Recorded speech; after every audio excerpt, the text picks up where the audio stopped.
All righty, welcome to another episode of Are You Next? I'm Coach Chad, and we are live with the man of the hour. We call him Sam, the man, Pasco.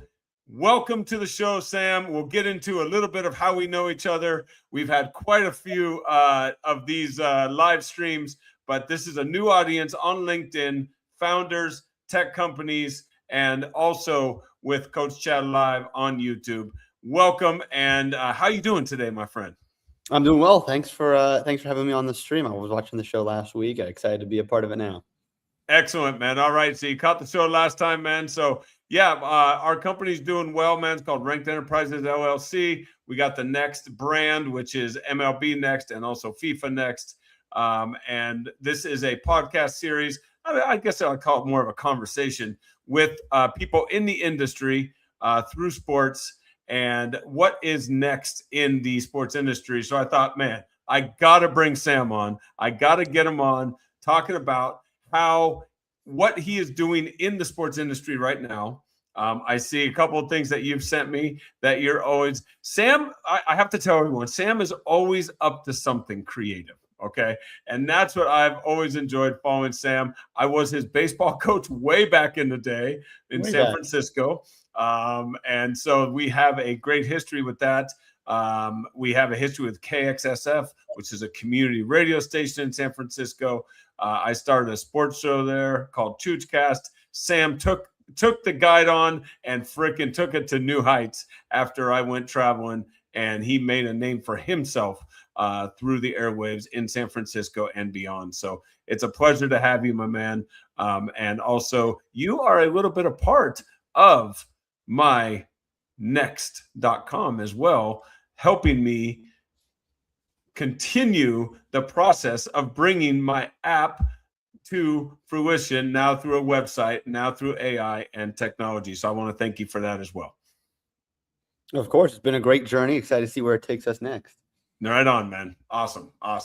So Sam, on Are You Next, man, we talk about the future. We talk about what is going on, because this industry, just like everything else in the world, is moving so fast. Okay. Speaking of moving fast, before we get into that, where are you right now? Because I know that you've showed me a few places. You graduated, you started working. I've seen you in New York. I've seen you in San Francisco. I've seen you in some other locales. Where are you at this moment? Right now, I'm in my apartment in Philadelphia, but I am very nomadic. I was in San Francisco for 3 weeks, the past 3 weeks, and then I'm also in New York almost like once a week. I take the Amtrak. I call that the Sam track, how frequently I take that thing up and down. Dude, I love it. Yes, Philadelphia is basically deep Brooklyn in my mind. So New York and Philly, and then also the West Coast. I try to get out there at least once a month too, say for a week or two. So yeah, bouncing back and forth right now in Philadelphia. Awesome, man. Awesome. And what are you up to these days, man? What would if I were to say Sam is doing X, what would it be? A couple different things right now. The biggest one is prediction markets. I'm building out my own prediction market media company, Prediction News Network, PNN for short, trying to create basically the Pat McAfee, the Barstool Sports, the TBPN for prediction markets, creating a media layer to understand the news and markets coming together to really make a more informed society, and then in theory make a couple profitable bets, but really connecting all the news to a prediction market, what they tell about each other, and kind of educating society about the news. So everything from the Giants tonight, from Pam Bondi to Rotten Tomato scores for the new movies, the new scary movie, various things. So that's been the biggest current endeavor right now. I've been dabbling also in some AI animation, and I can get into that a little bit later. But largely right now, it's been Prediction News Network. So subscribe to that on YouTube. Fantastic. Excellent. Yes, you sent me the link, and we will put that in the in the description. So the Prediction News Network. So these prediction markets, okay, have taken society by storm. Okay, they've taken the sports market by storm. They've also caused some problems as well, and which I love to counteract things, and we'll get into that as well. So, what drew you to the prediction markets? And we'll get into more about the regulation of them in the near future. I know there's a fight going on right now, but what drew you to prediction markets? And are the prediction markets like the death knell for a FanDuel and DraftKings?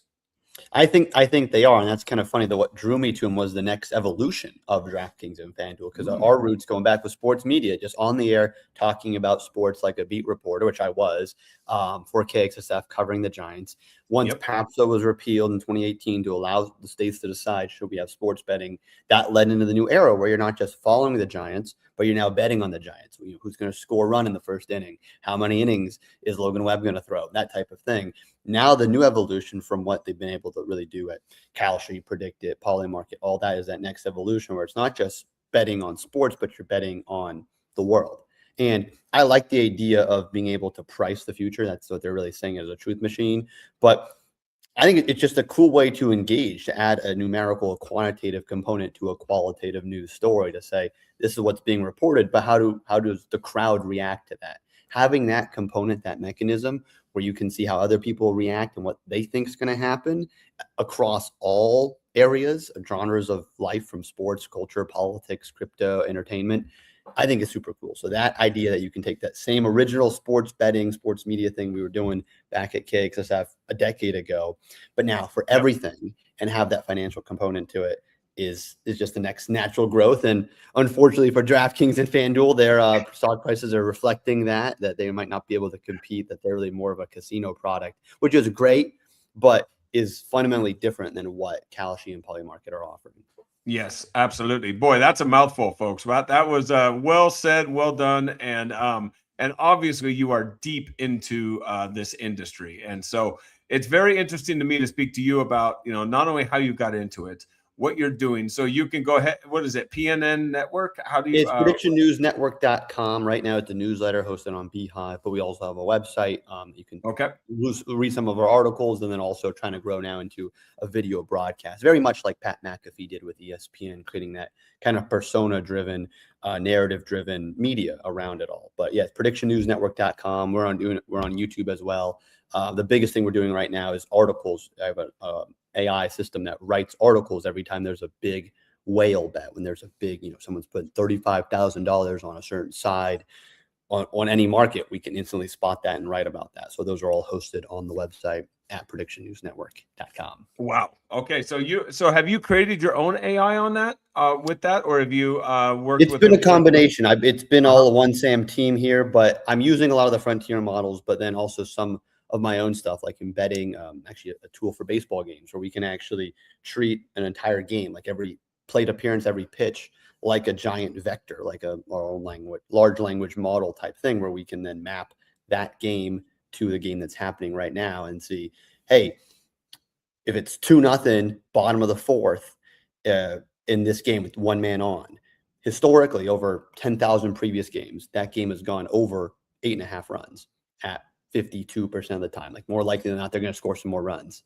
But on Kalshi, it's being priced at only 45%. I see so what you're doing. There's an edge. So that's our own model. That's the margin here. You're trying. And then I've been doing some other systems, layering some other written media stuff to use the frontier models to do some other writings, and I have some other back end stuff for that. But largely, it's the out of the box stuff used in unique ways and layered in to create proprietary outputs.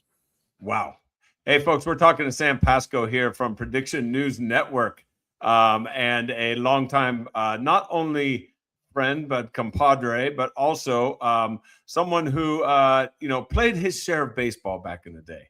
All right. And I want to, this is Are You Next? You have gone through the recruiting system. You were in the transfer portal.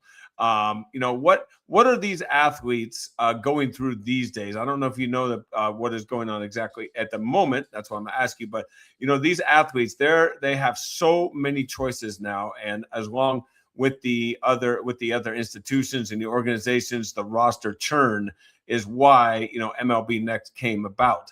So why what is the situation now on the ground with the transfer portal, with everything that you're seeing out there? How are these athletes, feeling about their next game, their next team, their next year? Yeah, I mean, it's the best of times, it's the worst of times. There's a lot more opportunity now where you can bounce around and you can seek those opportunities. But then also, too, high school athletes are just trying to get into a college program. they don't necessarily need you as much. If they're in a win now program for some of the bigger ones, they can go get someone that has a lot more experience via the transfer portal. So it's great if you are good and have those opportunities. Those are way more plentiful. That before you would not be able to have that. And we're seeing that really across baseball, football.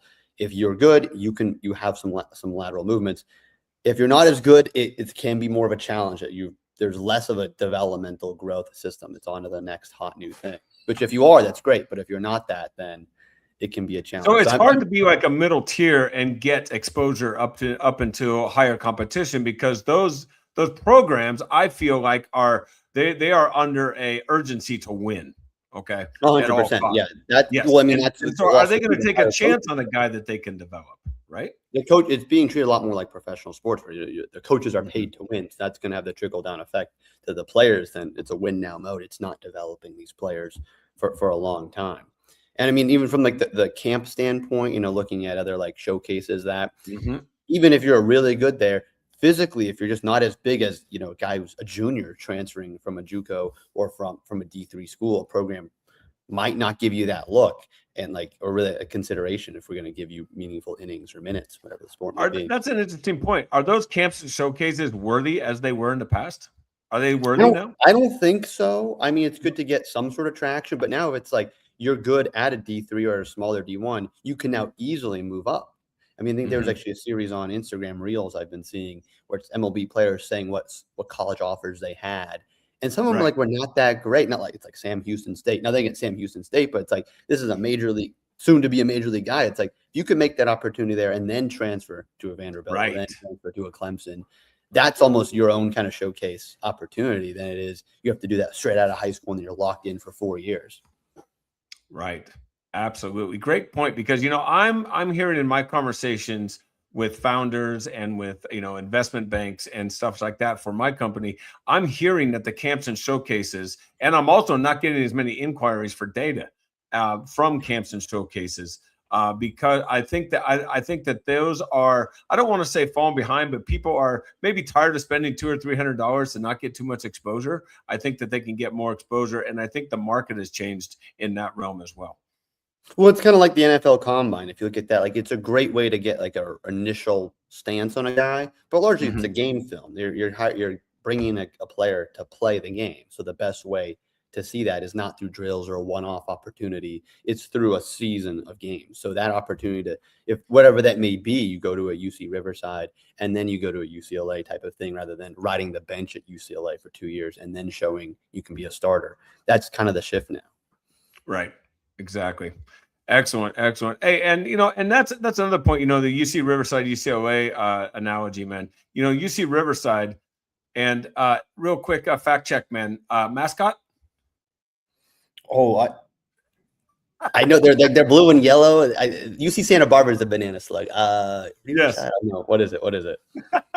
I don't know, man. That's what I don't I'm know. asking. I don't know. I think it was a. All right, maybe someone in our comments can tell us. The UC Riverside Aggies. I think it's the Aggies. Is it the Aggies? Okay, I'm gonna go Aggies. That's what comes to mind. I have a plethora of useless sports knowledge. That's what came into my brain. So we will go with the Aggies. But the point is like it is this is a good question to ask you. Is the tide kind of changing from having to go to that big school? The parents want the kids to go to that big school. The parents want to have the kid get the good education at the school because of the nomadic way of society and athletes in turn. Is that the biggest thing now, or is it more? Is it turning to more playing time and getting an opportunity? I think it's a playing time because even if you're not doing as well, you at least get more data on how to improve and what you need to adjust. Like if you look at Mason Miller, the best closer in Major League Baseball right now, he went to one of the worst college programs ever. But it doesn't matter. It's how well you do, and then they will find you. Now that you can easily transfer, you can make that noise almost like a minor league system. You do well at single A, get to double A, get to triple A, and then you're in the majors 4 years later. So you could move from an Aggies type program all the way up to being a Bruin at UCLA if you're good enough and get those opportunities. I think I had a friend, he had transferred from I think UC Santa Cruz to Dayton and then to Chico, wherever there's that opportunity, get the playing time, getting the video, getting the stats, say, hey, I can compete at this level. And then you're getting bigger, you're getting stronger, you're getting more knowledge about yourself as a player and how to best attack certain situations. That's now more valuable to a win now program at the high end level than it is let's learn, get no playing time, just do strength and conditioning, or no playing time at that big program. Go get those innings reps, innings at that smaller program. Absolutely, absolutely. Wow. I mean, that's a not only a great point, but I mean that's what I'm seeing as well is that you need to get data. Okay, we've evolved from when I started. We started at Ranked, and then we had Team Finder, and now we are at the next brand. And the biggest thing that I've noticed is people want data. Okay, they want data on athletes. That's what my platforms bring to you. With our baller AI and a little bit of AI and how fast it is to find you the next opportunity. But it's also loaded with data that is enriched and easily contactable and verified. So that way, kids can get seen, because that's what I see is the biggest. We've talked about this, Sam. The biggest problem is getting exposure, especially to athletes that are marginalized or aren't able to go to these showcases and camps. And I think the playing field is leveling a little bit. What do you think about that? Yeah, I think so. I mean, we already kind of saw that with like social media or videos where you could go get recruited through social media, getting, seen online. And now the mechanism of actually the transfer portal, you can actually now easily move between programs. But even like a summer ball team, or how do you access another program, or even at like the more pro level, like more indie ball programs, like a way to do those tryouts, more ways to get those opportunities. So they're out there, but again, you have to be able to show that, and that has to be reflected in the data, in actual real life scenarios of what they're looking for. The data is what gets you looked at, most definitely. Yeah, that's the thing. I mean, you're seeing now like Driveline or StatCast, or even at the major league level, if you have these underlying metrics, okay, maybe it wasn't the best result, but if you're throwing strikes, you're barreling balls, that's something that can translate that then maybe a program can convert. Even at the highest level, Kyle Harrison from the Giants took him on his third stop now with the Brewers to be the stud ace. He had the stuff, but it's the opportunities to kind of put together. They had the data. Oh, we can make this tweak, and then boom, your lights out. And I think that happens across the board at all levels now because the data is available. Hey, let's come back to Kyle Harrison, but I just wanted to mention, because of the data, we got our platform got named the platform to host the Africa Baseball Project. We're extremely proud and so happy that Mario over at the Caribbean Baseball Organization and the head of the Baseball Project over in Africa chose us for the simple fact that we can give exposure and fast, and all this data. That's all they need, and that will get these kids opportunities that never would have come their way before. So that data is actually helping the kids today, as opposed to, sometimes I can fall into that at times in the past about, all this data is really not messing up but the data is where you get found. I have really understood that now. And my company reflects that, man. So it's very interesting, man, that you mentioned that about Kyle Harrison. How did the Giants miss on him? They drafted him second round out of De La Salle, right in my backyard back in the day. And they let him go to get a huge contract in Devers. So what is it that the Milwaukee Brewers are doing differently that maybe the Red Sox or the Giants did not figure out? They have some sort of R&D department there that's really good, that hasn't been able to be replicated anywhere. Somehow they get the most out of these pitchers.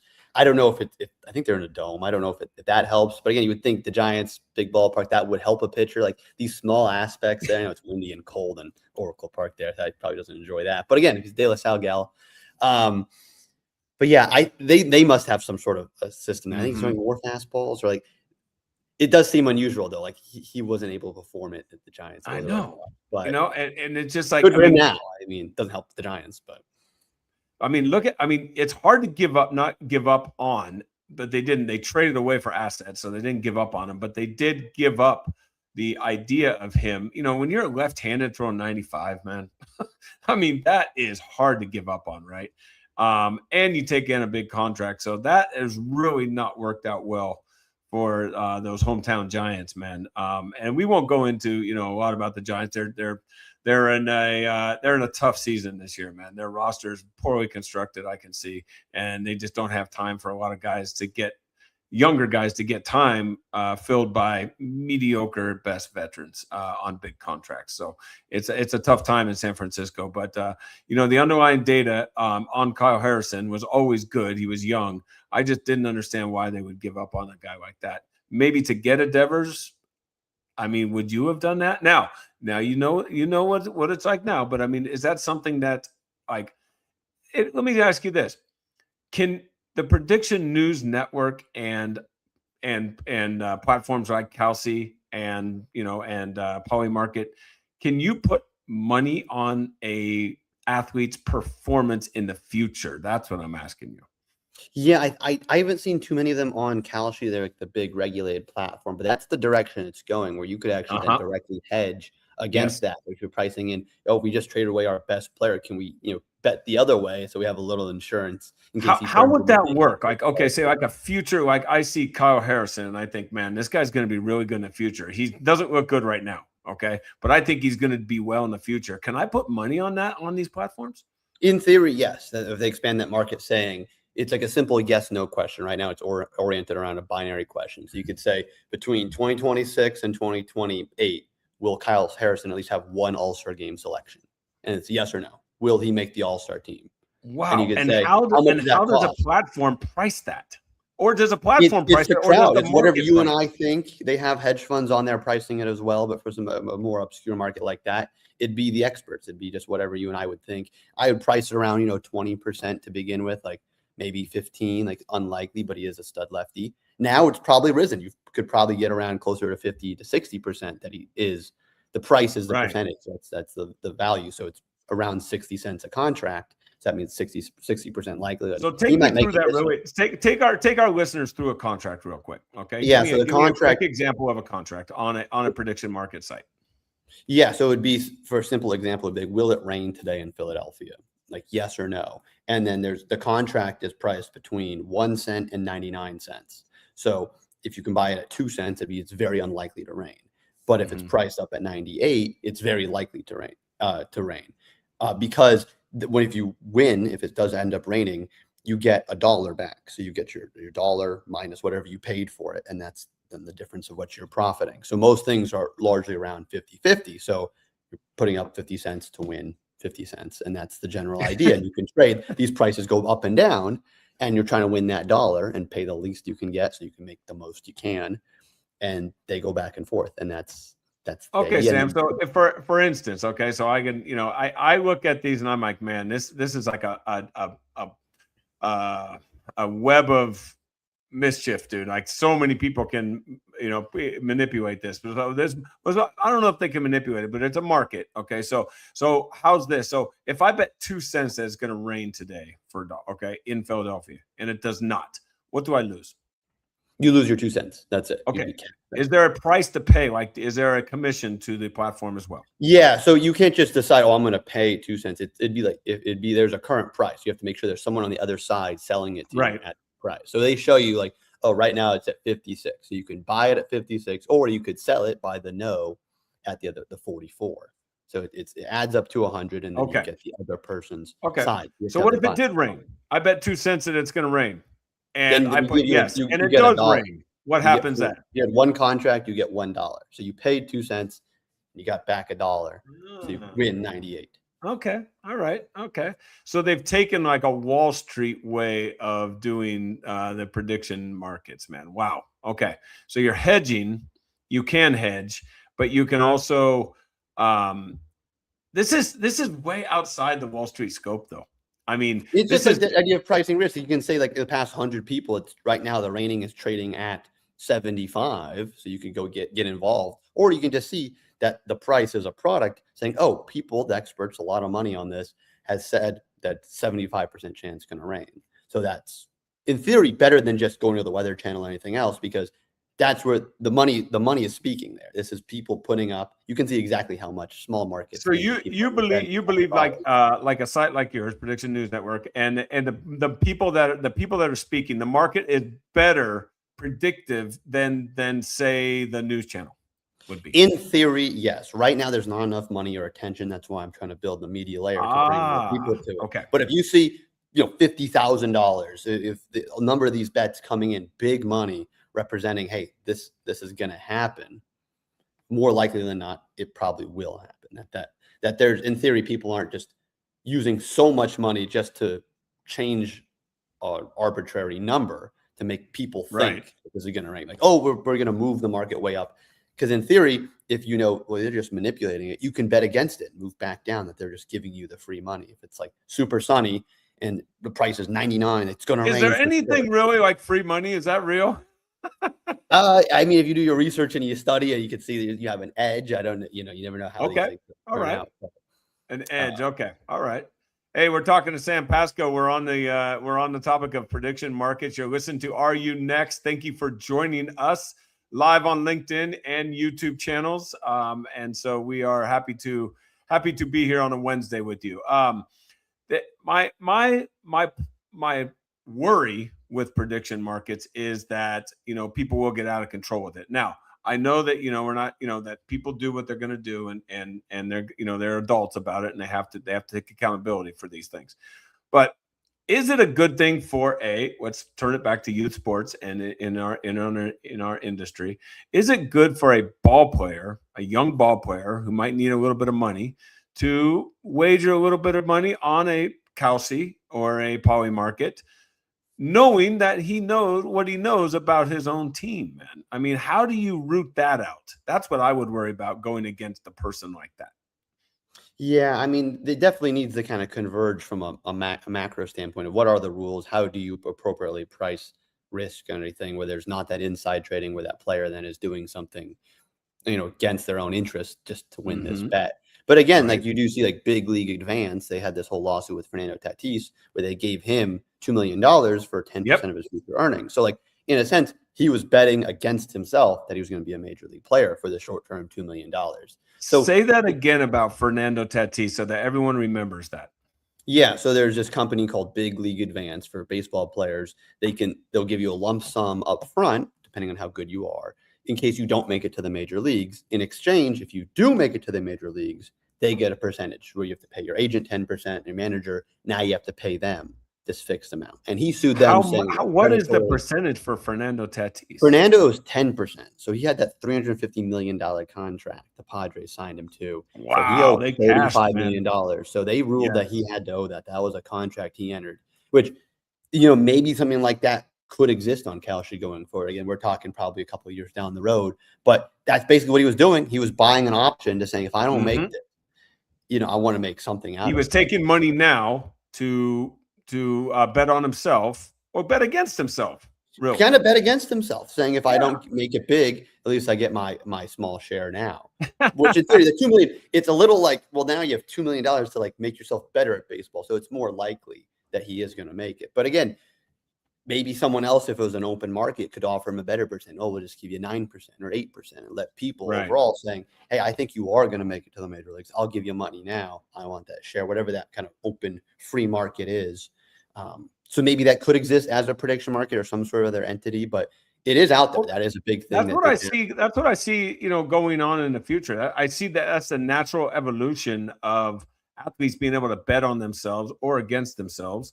And I don't know how good that is, but regardless of what I think about it, I think that, it's going to happen.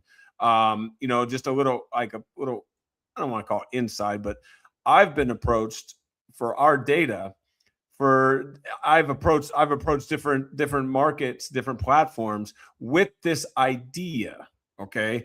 They brought it up to my attention. I've been thinking about it, but they brought it up to my attention that with this data, maybe we can predict, according to their analytics, who's going to be pretty good coming out of college, JUCOs, D1, D2, D3, because, they're always looking for more markets, Sam. Always looking for more markets, right?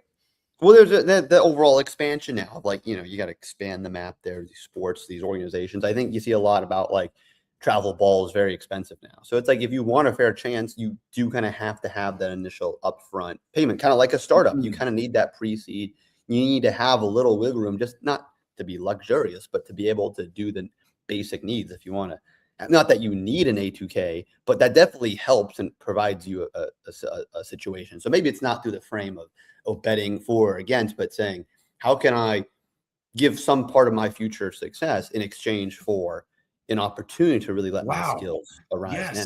Yes, I can see that happening because of the fact that how expensive everything is, right, for these families. That's the way They it's can say, going now. Yeah. yeah, You can't just, yeah, oh, I'm just going to have some basic glove and expect, or the coaching, the levels rising so much now, the camps, the opportunities, all that. Yes, you could be a great player, but someone with the better coaching, better equipment, better nutrition probably now will beat you out as you play that out over a couple of seasons.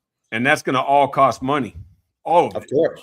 So it's like if you don't have any to begin with, like that Tatis situation, maybe you can. There's some sort of way that's mutually beneficial. I don't know what that exactly exists, but some way to get what you need now for a share of what you could be as kind of the return. Fantastic, man. Wow. Hey, Sam, what would you say to people that say that is taking advantage of younger ball players, of kind of manipulating them? How would you answer that? I mean, I think it might be in some sense, but I think it'd be saying it's really more enabling them to have the best opportunity possible, as if they want that chance now. It's still hard to make it, but you're giving them the best opportunity now. And if that lottery shot, that dream happens, it's better to divvy that up in the end afterwards, figure out once your major league star, Fernando Tatis, gives some more of that big lottery you won, rather than not even have the chance to do in the beginning. It's tough that overall that you need that level of funds to even compete to begin with. Right. But if that's the way society's going, how much that's the travel ball underlying issue. is, yeah, if that's the way we've all decided how things should be costing, and that's how you have to compete. I don't know if it's exploiting people, if it's just playing the game now that everyone's set up. Exactly. No, I think you're right. It's just about playing the game, and you must always, life is an amoeba, man. You must always change with it, man. And that's just the way the market is right now, man. So, hey, we're talking with Sam Pasco here on Are You Next, man? Wow. Great stuff about prediction markets, youth athletes, betting on yourself, betting against yourself, and also talking about his time in San Francisco, currently in Philadelphia, taking the Sam track all the way to New York, man, and back. Tell us a little bit about your time in Philly, about your time in New York, and some of the sports events maybe you've got to see. And if this is a longer question, I don't like this, and if your time working with the Giants as a beat reporter influenced any of that, how you go see games now. It's funny now, growing up as a beat reporter, because I was 17 in the press box. Like, you're supposed to be 18. I remember very well, man. Very proud of you. It was like very young, and like, yes, the Giants were really good when I was young, and even the A's were. So I was like more of an A's with Josh Donaldson, Cespedes. Like, they were cool. But then that formative time being like member of the media, which I was, you have to remain impartial. So it's like, oh, you're a fan, or I'm wearing a Padres hat now. It's like, I love the game. I'm just reporting. I just want to see a good ball game. So it definitely has shifted where I'm more fluid between where my fandom is, where I like the team that I'm in, want the home team to win generally. But it's shaped in the sense of I'm just looking for a good game. There's not this necessarily diehard fandom, which here you see in Philly, they are passionate. Ooh, I mean, there's a lot of sports fans, like a lot of great events here with the World Cup coming up, the All-Star game. There's some PGA Tour, a lot of cool stuff here. But it's different where it's like, oh, you love the Giants? Like, yes, I do, but I also remain like understandable. They're probably going to go 81-81, like, this more media approach to it. That would be a good year this year. That would be a good year this year. But no, there's been some great events. The one cool one in New York I saw was UConn St. John's at Madison Square Garden college basketball. Man, that must have been electric. It was pretty cool. My friend had tickets. We went. It was like right behind the hoop.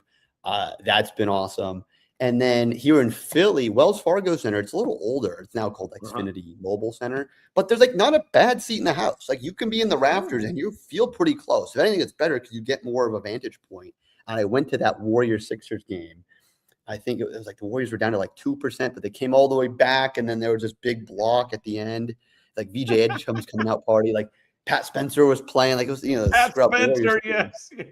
But it was like great. It was like for like $12, great seats, and like it's really easy to get there. Like, it's a very walkable city, very commutable city to get to the arena. So those two basketball games have been the highlights so far from these past seasons. But overall, like, you can't I can't beat Oracle Park, like in terms of like San Francisco No, still man, pretty it's like the if most it's not beautiful too baseball cold and park. windy, it's still like the crab, the Ghirardelli, you know, all the things there. So East Coast has been showing me some cool things. I even did a trip down to DC, saw the Nationals actually play the Giants with that big Logan Webb Excellent. that game there. But no, it's been cool. Yankees, Mets, Phillies. Haven't been to a Knicks game yet. I want to now might be priced out of it with them. In the Now it's going to be a little tough, man. Yeah, you might I did do a Nets game. The Nets hit a are couple cool, on the prediction market, man, to the make it to Nets, that game. yeah, got to bet against them. The Nets are pretty cool. Been to Barclays. I do like that. It's very easy to get there, and tickets are a lot cheaper. And I like Michael Porter Jr. Like they just chuck up so many threes. Watching them in person, it's like infuriating. Like this is not what an NBA team should be doing. No, it's definitely it should not. It should not be what an NBA game is, man. Really, no. I'm glad you said that, man, because you know that is something. There are a lot of infuriating things going on in sports, but at the same time, that part of basketball, just watching people stand at the 3-point line is tough to watch. It really is. No, I not to say like the EuroLeague game is better where there's more ball movement, but it is kind of better now. Like this overall, like this hyper fixation on like we're gonna hyper optimize the points or this, like it does make it a worse product to watch. Like more ball movement, mid range shots, like are more fun to watch. Which is like maybe it's better with tanking and good teams, bad teams, whatever it is now it's turned into, but it's not as fun of a game to watch. Okay, a very broad question just came up because of your statement. Is analytics and the front offices, is that a good thing for the entertainment value for the fans? No, it's not at all. It's not. I think now it moved from the money ball component of like optimizing player to player salaries to now more like private equity component of like really pricing out fans from a ticket and concession standpoint and parking and the whole experience. But overall, yeah, it's only getting worse because fans do love it. They can realize, oh, we can charge more and more that this live entertainment, this community event, we can get way more out of this. And that's what they're going to do. They're going to keep raising it. And there's people out there that, and they go after these people who can pay it, right? Yeah, that's the new business model. That's the new business model. That's what I've felt in the last couple of years, and I see it now, man. They target only people who can pay these prices because why not, right? That's what their models say. And they're doing that in the broadcasting too. It's going to be split up: Amazon Prime, Peacock. It's on YouTube. Like all the different ways to watch any basketball this season, NFL. Like they're breaking it all up, which I guess is fine if it's a broadcast thing and it's a business. You know, we got to make money there. But then it brings up a bigger point. Then these leagues were granted antitrust status because they're in theory a good for society. And if they're really operating as a true business, then maybe there's some more questions around. Well, if you're going to act like any other business, we're going to treat you like any other business, and you cannot collude, you cannot collectively bargain, or whatever those exact things would be. You can't all group negotiate for broadcast contracts, and those would be going down. So we'll see. I think the Justice Department's taking on the NFL right now. It was a story, but we'll see if anything actually comes from it. Yeah, I mean the NFL. So I can see them trying to knock that into the dark room and saying, giving some, hey, okay, we understand what you're talking about, man. Let's keep everything as it is, and we'll do what we have to do to make sure that happens, man. You know, I can probably see that happening. Yeah, I mean with all these streaming services, man, it is hard to watch games, you know, and figuring out, you know, which ones you need, which ones you don't, which ones my team's on. As general sports fans as we are, you mentioned, you know, I like the way you put that, man. You know, I follow the Giants. I'm from the Bay Area. I want them to win. But I am overall. I just want to see a good game, man. Period. You know, yeah, it's hard to be a fan, to really study it all with social media, highlights, clips, stats, the Athletic, newspapers, social media. It's hard to be a fan. It's like, I'll get the notifications. If it's easy to watch, I'll watch. Otherwise, if the local game is this one, let's just see a good game there. I don't need to overfixate. I got to see this one guy. Oh boy, Adrian Hauser tonight. Like, no one's saying I want to see Adrian Hauser, man. Sorry. All right, man. Hey, we're Sam Pasco here on Are You Next, man? We're having a great conversation. Hello to all my everyone I'm connected to on LinkedIn. Great to see you. Please drop a comment or a direct message, man. I'd love to have you on. If you think that you have something to say on the youth sports industry, what we're talking about, prediction markets, or sports in youth sports in general, everything is like so tied together now, in society. One thing affects another, affects another, affects another. The pricing we talked about to go to a game, to go to compete into youth sports, was different from when you were coming up through the process. Was different from when I was coming up through the process. What do you see the future as? What's next, Sam? I mean, what do you see the future of recruiting, of a kid, a 15-year-old coming through? What are they going to have to do to be seen and to land not only a scholarship with NIL money, but to set themselves apart in today's environment? Ooh, interesting. Going forward, I mean, you're looking at like the next 5-10 years. So like, what would that, like a 5-year-old now, what would they be approaching into the middle school, high school ages? I mean, here's some bigger ones here, but they all, I think, kind of make sense. Is on the technology standpoint, AI should make high quality coaching a lot more accessible, that we can train models to be like, Barry Bonds, Cody Bellinger, whatever that swing is, whatever player you want to be, we can model that, use the biometrics based off an app on your phone to say, this is how you should be swinging like him. You're not. And this is what exactly you need to do. And, here's AI to you swinging exactly like him. And here's, move your elbow up, move your elbow down. That type of elite level coaching should become more accessible. That would be my thought. And that would then also tie into some like biometric components. You've seen like the emergence from like Fitbit now into Apple Watch and the Aura ring. I don't know if you've heard about those Aura rings that are going public. Like if we can get that biometric data and understand how are you sleeping, how are you eating, and then how does that translate into higher quality repetitions and whatever your game may be, that should be a good thing. That should be the direction. There will then, in theory, create more competition, that the bar to get recruited will probably be rising, that you're going to have to do better against better competition, that just making it the perfect game or those type of opportunities won't be enough. You have to show time and time again that you are higher quality. And then this is like a farther one out. I'm not sure how it would tie in, but like, I don't know if you saw the enhanced games this weekend. Yes, I did. Yes, I did. It was kind of a bust event because they only had like one world record, and it was. But usually something that disrupt things is usually a bust in the beginning.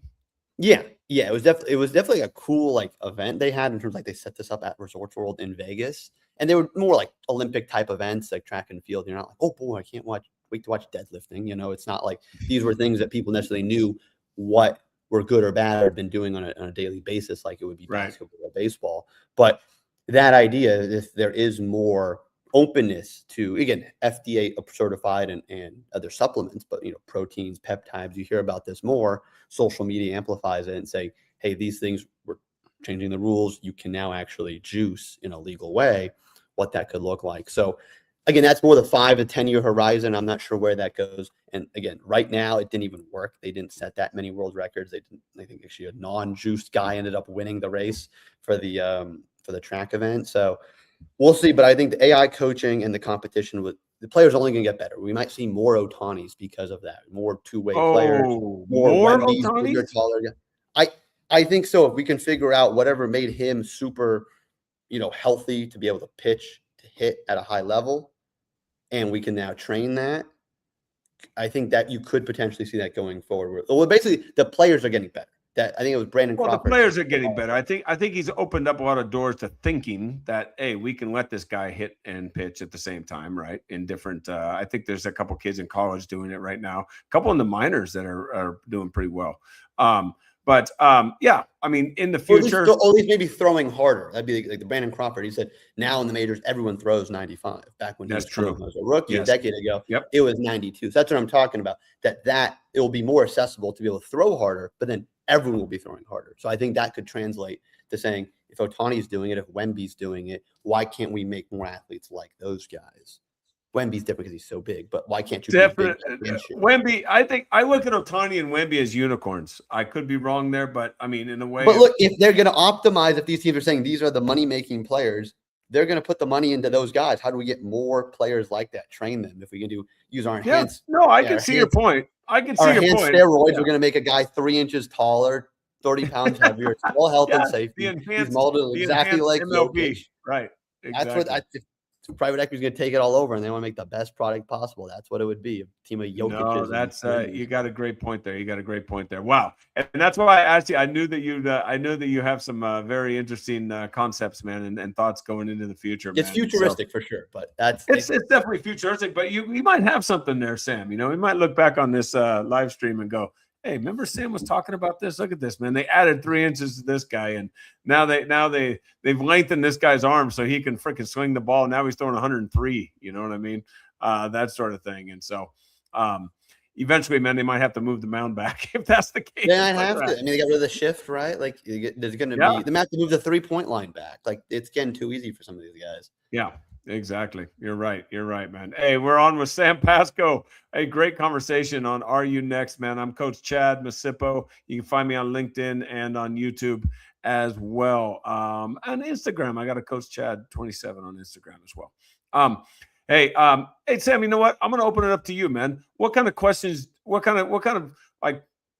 did you want to talk about when you came on here? Or maybe something you asked me about MLB Next, FIFA Next, anything such as that in the private equity space. You've mentioned private equity a couple times. I'm in conversations with them, with a couple groups. What might you have questions about that you want to ask or kind of just talk about?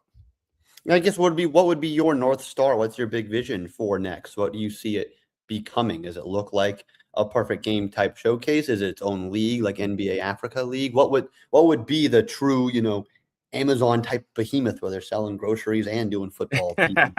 What would that dream I think look the big, and that's a great question. Thanks, man. I appreciate that, man. The big thing is like I want to be the go-to athlete identity graph. Okay, so I want every athlete to be able. We have over 2.8 million right now canonical IDs, which means that they are the same across 3-4 different platforms. So we've developed a system where everyone can get in touch with everyone right away. You don't need a middleman. And so that's where my passion lies in connectivity, and that's where I will stay. That's what I want MLB Next. That's what the Next brand is all about, is connectivity. And so how I can do that using the latest tech, using AI, developing our own AI with our database to be able the fastest on, in the industry is what I'm currently doing and what I'm passionate about. Eventually, yes, I'd like every data point to be with these kids and me to hold them, to get them seen. Yes, an athlete identity graph, a worldwide global athlete identity graph to give every athlete the opportunity to be seen, to thrive, and to get an opportunity through sports, which I find so enlightening, man. Wow, very interesting. What leagues do you see this most applying? Are you seeing it more at the amateur level at that level, or are you seeing it potentially scaling up to the professional levels too, of how you could identify it? Right now it's mostly amateurs, but also into the colleges, into the universities. But the global talent, Sam, is where a lot of MLB Next and FIFA Next thrives. Okay. Finding that, unearthing through data that kid that's playing in Johannesburg, South Africa. Okay. That kid that's playing over in a small town in England. Getting that data out to the industry so that they can take a look at that person. That's where I see, on kids that haven't got the opportunity as of yet, but also as Next grows, yes, of course we will enrich the profiles to the point where we have some professionals on right now in FIFA. On our FIFA Next, we do have some professionals on our database that have opted in, that want to be part of it, which is really cool. And so the fact is that, yes, I can see Next growing into that, being a base layer for like the Africa Baseball Project really furthers our vision. It's a huge, a lot of these kids don't have emails, but they'll be contactable to their federations through our platform. Oh, wow. That's very impressive. Very cool. Very excited to see where it goes. Right on, man. Right on. I know me and you worked together for quite a while on our project, man. And thank you for furthering us to a point, and always be interested in what is going on with our creative minds, man. We always have a good time talking.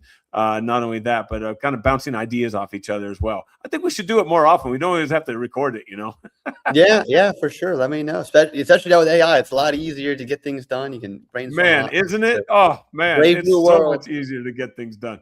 You know what I found, man, and this is like, I don't know if I should. No, it's not a secret. It's not a secret, but you know what? You're using the AI, using the frontier platforms, like you mentioned, right? But you know what's really cool, man, is you can add your own personal things into it after it's already spit it out, right? You just kind of change a few things in there, add some personal things into it. I love it.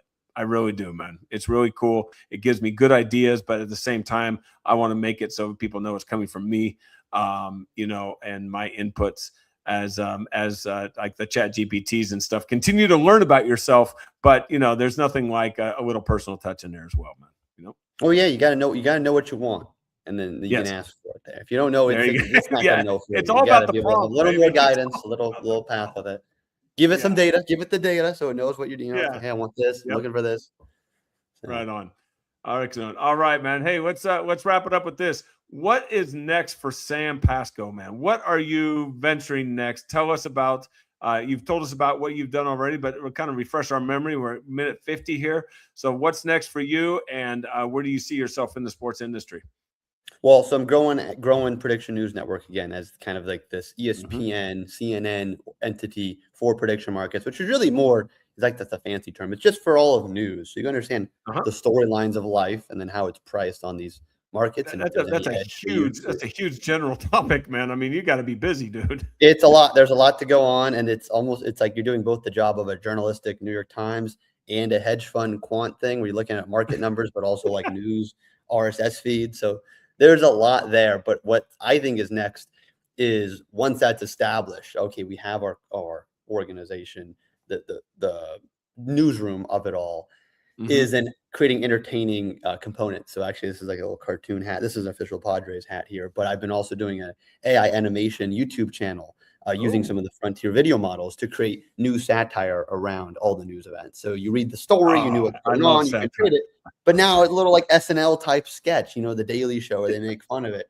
Where now that you know the story, we can make fun of it. We can have some fun with it and create some other interesting storylines in an animated capacity, little TV shows, because CNN really broadened its scope into documentaries and expanded, or New York Times expanded into the Wordle or other crosswords, where that's really more what people like. That's the easy thing. They don't want to have to always be learning about life. So what's next would really be the full news type organization. You get the news, it's priced, but also you have some fun with it. You have some cartoons about it. And that's overall we need to laugh at life. There's no doubt about it, man. No doubt about it. So that's the focus of Sam Pasco right now. Prediction News Network, and also the AI satire website, YouTube channel as well. That's the plan right now. That's what I see as best opportunity. What I like the best, what I make with the most sense in, and what I'm pretty good at. So we'll see where all that goes. But yeah. Hopefully the Giants will be watching that game tonight. Hopefully they can win. I don't want to keep losing to Arizona. I don't know, man. Arizona's got their number, man. They really do. Got their number, dude. I don't know what it is, but there's always one or two teams that you just have a tough time with, and the Giants definitely have a tough time with the D-backs. I mean, how do you lose 5 straight to D-backs and take 2 or 3 from the Dodgers? I mean, how's that work? Ridiculous. It was going to be a good homestand too. They took 2 of 3 from the White Sox, and then now it's like, what are you doing? Hey, let's finish it out on a quick. How many losses for the Giants this year? Oh, I think it's gonna be another 500 season. I don't think they get more. You think they'll get the 500? I think they'll get the 500. I think it's not even July. It's not even June yet. You got to give them a little more time. True.